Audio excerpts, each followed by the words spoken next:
हरे Krishna, Radhe Radhe friends. स्वागत है आप सबका राधे कृष्णा दीवानी चैनल पर। आज मैं आपको अजा एकादशी के बारे में बताना जा रही हूँ और अजा एकादशी का क्या महत्व है और इस व्रत को किस प्रकार से रखना चाहिए। 22 अगस्त 2022 दिन सोमवार को प्रातः 3:36 से 23 अगस्त मंगलवार को सुबह 6:06 तक एकादशी है। विशेष 23 अगस्त मंगलवार को एकादशी का व्रत रखें, उपवास रखें। युधिष्ठिर ने पूछा, जनार्दन, अब मैं यह सुनना चाहता हूँ कि भाद्रपद गुजरात यानी महाराष्ट्र के अनुसार श्रावण मास के कृष्ण पक्ष में कौन सी एकादशी होती है, कृपया बताइए। भगवान श्री कृष्ण बोले, राजन, एक चित्त होकर सुनो। भाद्रपद मास के कृष्ण पक्ष की एकादशी का नाम अजा है। वह सब पापों का नाश करने वाली बताई गई है। भगवान ऋषिकेश का पूजन करके जो इस व्रत को करता है उसके सारे पाप नष्ट हो जाते हैं। पूर्व काल में हरिश्चंद्र नामक एक विख्यात चक्रवर्ती राजा हो गए हैं, जो समस्त भूमंडल के स्वामी और सत्य प्रतिज्ञ थे। एक समय किसी कर्म का फल भोग प्राप्त होने पर उन्हें राज्य से भ्रष्ट होना पड़ा। राजा ने अपनी पत्नी और पुत्र को बेच दिया, फिर अपने को भी बेच दिया।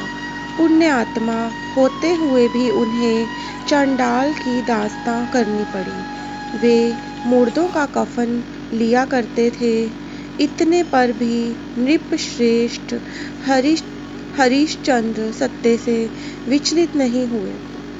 इस प्रकार चंडाल की दास्तां करते हुए उनके अनेक वर्ष व्यतीत हो गए।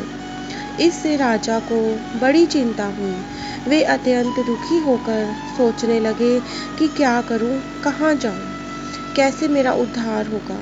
इस प्रकार चिंता करते करते वे शोक के समुद्र में डूब गए। राजा को शोकातुर जानकर महर्षि गौतम उनके पास आए।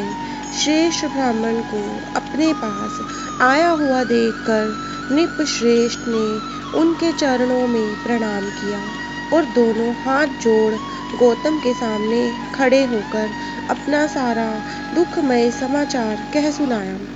राजा की बात सुनकर महर्षि गौतम ने कहा, राजन, भादों के कृष्ण पक्ष में अत्यंत कल्याणमय अजा नाम की एकादशी आ रही है, जो पुण्य प्राप्त करने वाली है।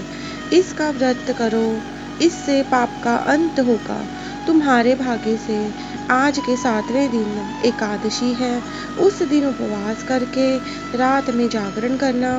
ऐसा कहकर महर्षि गौतम अंतर्ध्यान हो गए। मुनि की बात सुनकर राजा हरिश्चंद्र ने उस उत्तम व्रत का अनुष्ठान किया।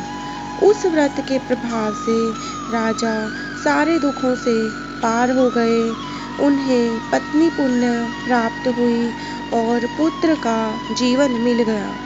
आकाश में दुदुम्बियां बज उठी और देवलोक से फूलों की वर्षा होने लगी। एकादशी के प्रभाव से राजा ने निष्कंटक राज्य प्राप्त किया और अंत में वे पुरजन तथा परिजनों के साथ स्वर्गलोक को प्राप्त हो गए। राजा युधिष्ठिर, जो मनुष्य ऐसा व्रत करते हैं वे सब पापों से मुक्त हो स्वर्गलोक में जाते हैं। इसके पढ़ने और सुनने से अश्वमेध यज्ञ का फल मिलता है। आशा करती हूँ आपको ये एकादशी की कथा अवश्य ही पसंद आई होगी।